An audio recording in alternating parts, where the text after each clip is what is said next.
Law has changed. It's no longer about the people, ideologies, or ethnicity. It's an endless series of proxy battles, fought by lawyers and politicians. Law, and its consumption of civil liberties, has become a well-oiled machine. Law has changed. ID-tagged lawyers carry ID-tagged clauses, using ID-tagged laws. Nanomachines inside cities enhance and regulate oppression of rights. Population control, information control, emotion control, judicial control. Everything is monitored and kept under control. Law has changed. The age of deterrence. Snake, what do you think you're doing? Colonel, I'm monologuing.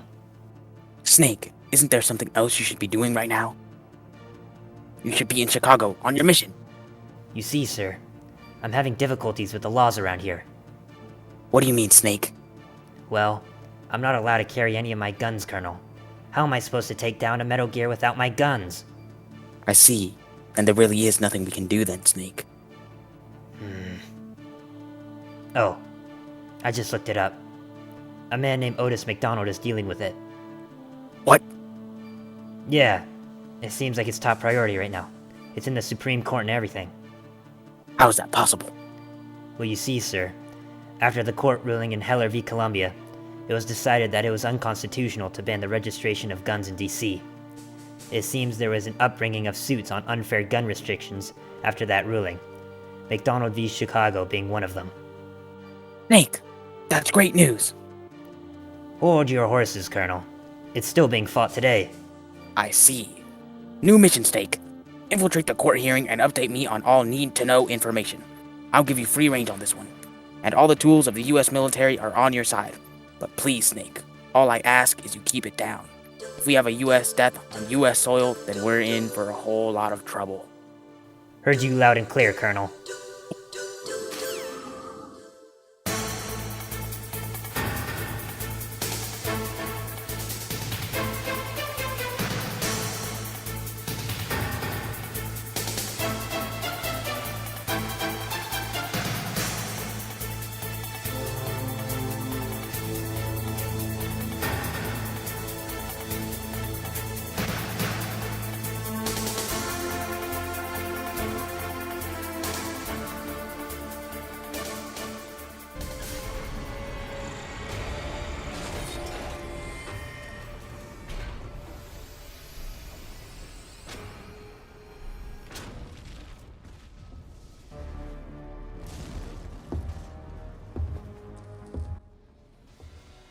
Senator Armstrong, what are you doing here? Well, if it isn't Saucy Snake. You corrupt senator. Calm down, John. I'm not the Senator of Colorado, Stephen Armstrong. That's my cousin. My name is Otis McDonald. I see. Why are you here, John? I'm on a mission to gather intelligence on the court hearing. Who am I to deny the special forces, especially since I'm the petitioner in this case? You see, John, don't the people of Chicago deserve the right to self-defense?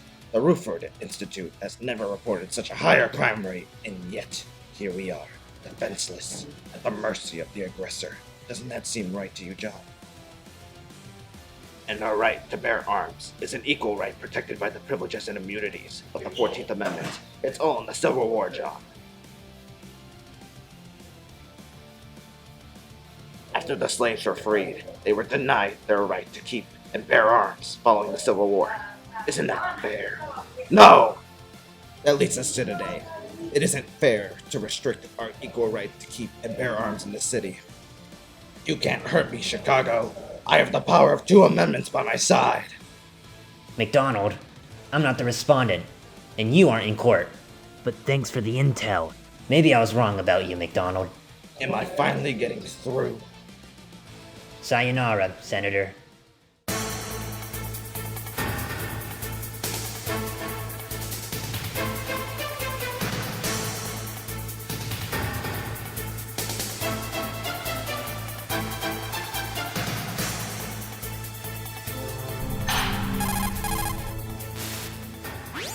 Chicago Representative James Feldman, what are you doing?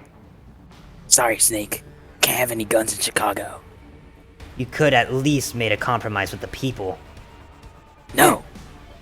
The city of Chicago won't sit by while crime rate and violence rises. It's not all so simple, James. The people have a constitutional right to keep and bear arms. Being constitutional doesn't make it right. The Second Amendment's right to keep and bear arms is not part of the Due Process Clause. Since the Second Amendment does not explicitly state that everyone has the general right to bear arms for the purposes of private self-defense, it does not follow the Due Process Clause. Therefore, the state can do whatever it wants to your precious guns, John. And pinning the Second Amendment against the state will disrupt the balance of power in between the states and the federal government. For example, the United States Conference of Mayors emphasizes the restriction of firearms in urban areas for the protection of the defenseless and weak. If there are no guns, Snake, how will there be gun violence? Checkmate, McDonald. You lose. I just looked it up. Turns out the judges already ruled in favor of McDonald in a 5-4 decision. Wait, what?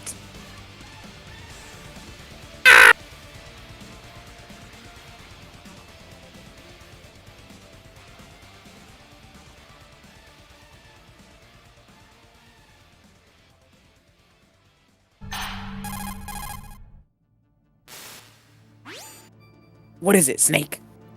The respondent fighting on behalf of the city of Chicago, James Feldman, is dead. Good God, what did you do? Nothing. In the end, it was natural causes that took him. No use dwelling on what's done. What have you gathered so far?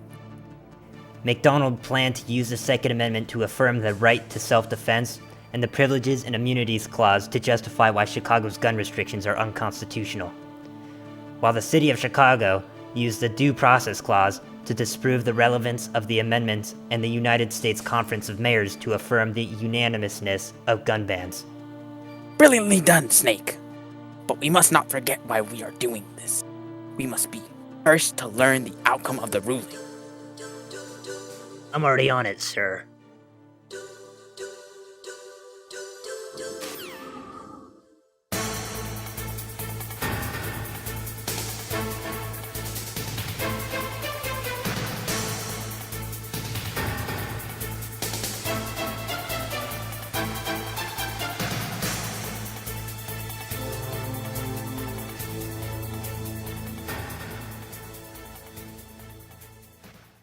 Second Amendment does not protect the rights to self-defense. You bumbling baboon, how could you ever think that's what the Second Amendment protects? What's going on here? Telling this meathead about my opinion, but he doesn't seem to listen. Stop your blabbering, Stevens. Wait, who is saying what and who's against what the other said? Well, my one-eyed friend, the majority of us justices rule that the right to keep a handgun in their home for the purpose of self-defense are rightfully protected by the Second Amendment. Furthermore, the 14th Amendment protects the Second Amendment for owning a handgun in purposes of self-defense, and therefore side with the petitioner. Valid. You see, I dissented because I see McDonald's argument as invalid. The reason being, 14th Amendment does not incorporate the Second Amendment, as that question was already resolved in the late 19th century by the court. Therefore, the Second Amendment does not extend to the purposes of private self-defense, and does not have federal protections from state regulations. Colonel, I believe I got the answer we've been looking for. Amazing. Mission complete.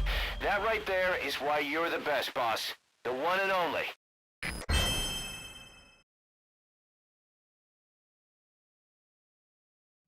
Hey, Colonel, Yes, Snake?